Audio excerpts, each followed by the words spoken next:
Hi, this is Steph with Belladonna Dyes, and today we're going to make a rolled kaleidoscope.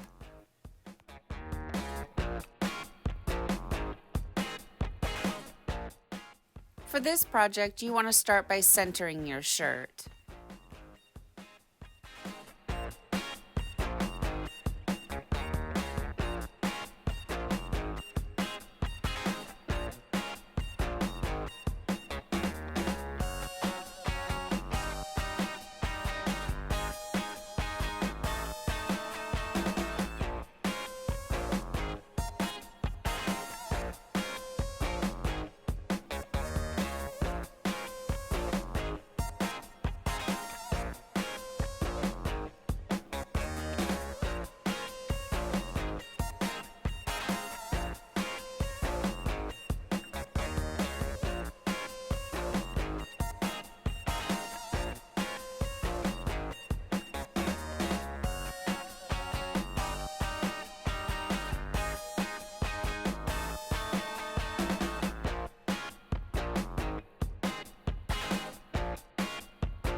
Decide where you want the center of your pattern to be. I usually like to come down about 2 inches from the underarm.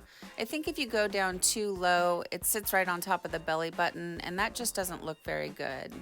So I just fold the shirt in half, and now I'm going to airplane fold it.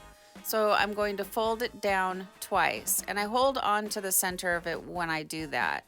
Then I'm going to flip it over and repeat the process. Just 2 more airplane folds.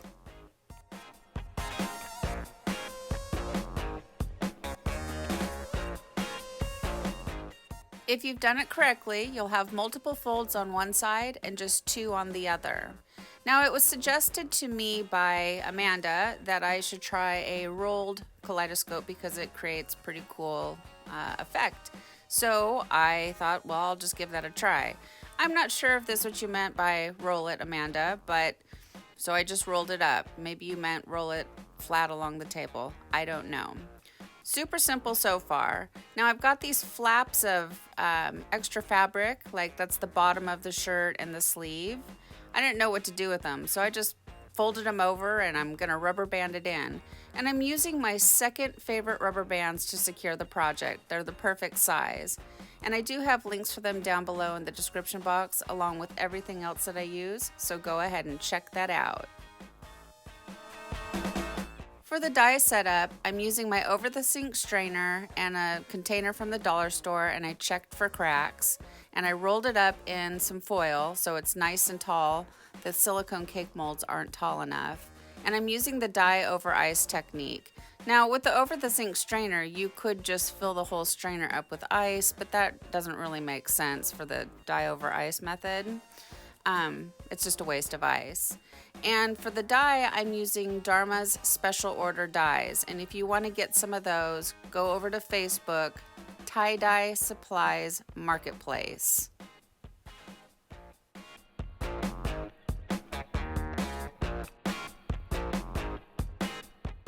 I came back and checked it after the ice had melted, fully prepared that I was going to have to add more dye.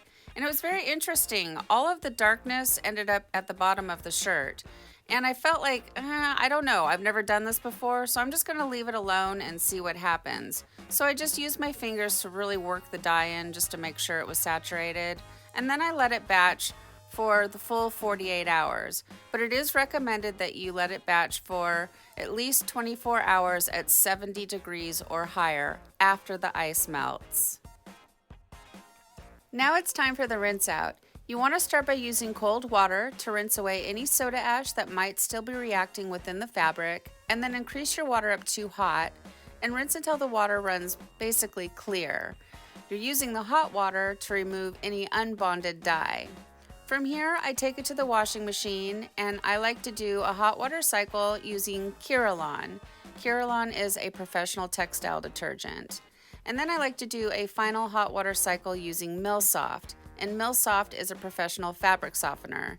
And I get both Kirillon and Millsoft from Dharma Trading Company. And there are links for them down below just to make it easy for you to find. And then I'll put it in the dryer and I'll iron it, and we'll come back and we'll see the results.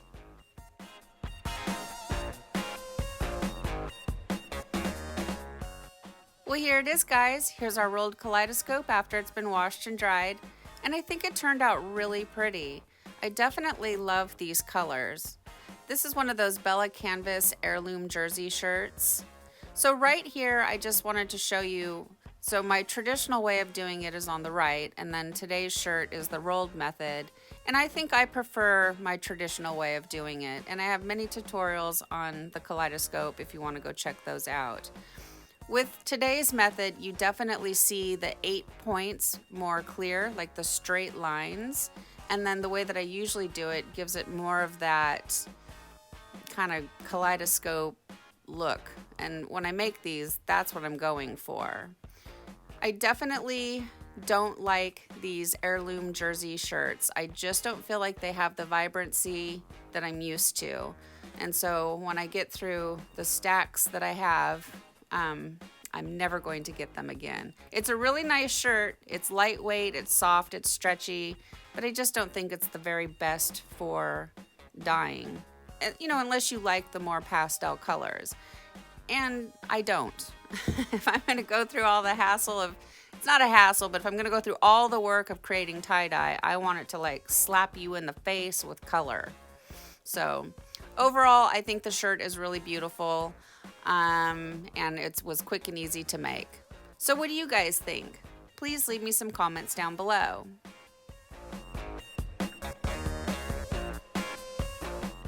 Thank you so much for watching. Please subscribe to my channel, leave a thumbs up, and click the bell and set it to all. That way you get notified of future uploads. And remember, have fun tie-dyeing!